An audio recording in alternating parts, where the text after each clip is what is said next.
The Romanovs had ruled Russia for more than 3 centuries when the 1917 revolution led to their overthrow. A year later, the dethroned Tsar, Nicholas II, and members of his family were murdered somewhere in eastern Russia. The question that has lingered for a century is natural. Did any of them manage to escape? In the summer of 1914, proudly, almost joyfully, the Russian Empire went to war as an ally of France and Great Britain in the fight against the German and Austro-Hungarian empires. But World War I proved to be a disaster for both Russia and the Romanov dynasty. In March 1917, after the deaths of millions of people, the country was in mourning. In the capital, St. Petersburg, food shortages were driving people to riots, student demonstrations were merging with labor strikes, and troops called in to restore order were mutinying. Urgently summoned to return from the front, where he had personally taken command of the imperial troops, Tsar Nicholas II was presented with an ultimatum: abdication. In his own name and that of his frail 12-year-old son, he renounced the throne that his family had held since 1613. Soon, the provisional government led by Alexander Kerensky placed the former imperial family under house arrest at Tsarskoye Selo, the elegant ensemble of palaces and villas outside St. Petersburg, where they had found refuge from the realities of war. In addition to Tsar Nicholas, Tsarina Alexandra, and Tsarevich Alexei, their daughters, Grand Duchesses Olga, Tatiana, Maria, and Anastasia, aged 10 to 22, were also there. Aside from the humiliation of being under almost constant surveillance, Nicholas's family did not suffer much during their arrest in Tsarskoye Selo.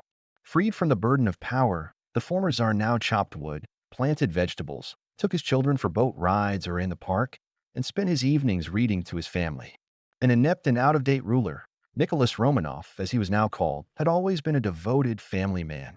And this had been, to some extent, the cause of his downfall. It had long been known that Nicholas was, in fact, ruled by his wife Alexandra, the German princess he had married in 1894. After having 4 daughters, they were extremely happy when a son was born to them, Alexei. Their joy, however, turned into bitter suffering when the child turned out to be hemophiliac. As the slightest injury could cause severe bleeding, the boy had to be constantly supervised.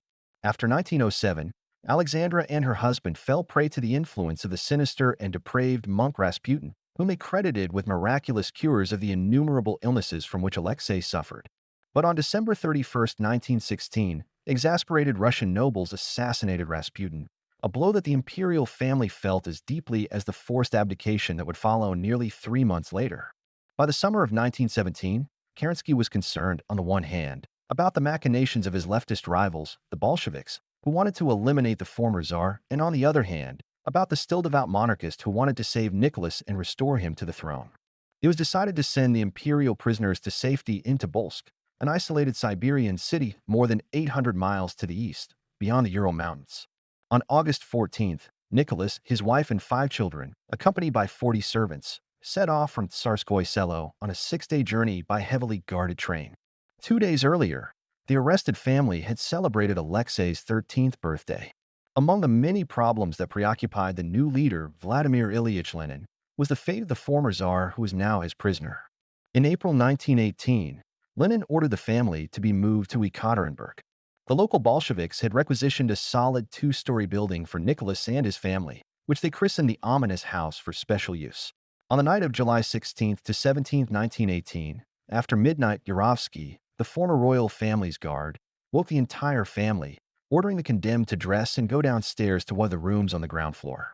Chairs were brought in for Nicholas, Alexandra, and the invalid Alexei, while Dr. Bakin, his 4 daughters, and 3 servants were left standing. After reading a death sentence issued by the local Bolsheviks, Yurovsky shot Nicholas in the head, a signal for the other members of the firing squad to fire at the other targets.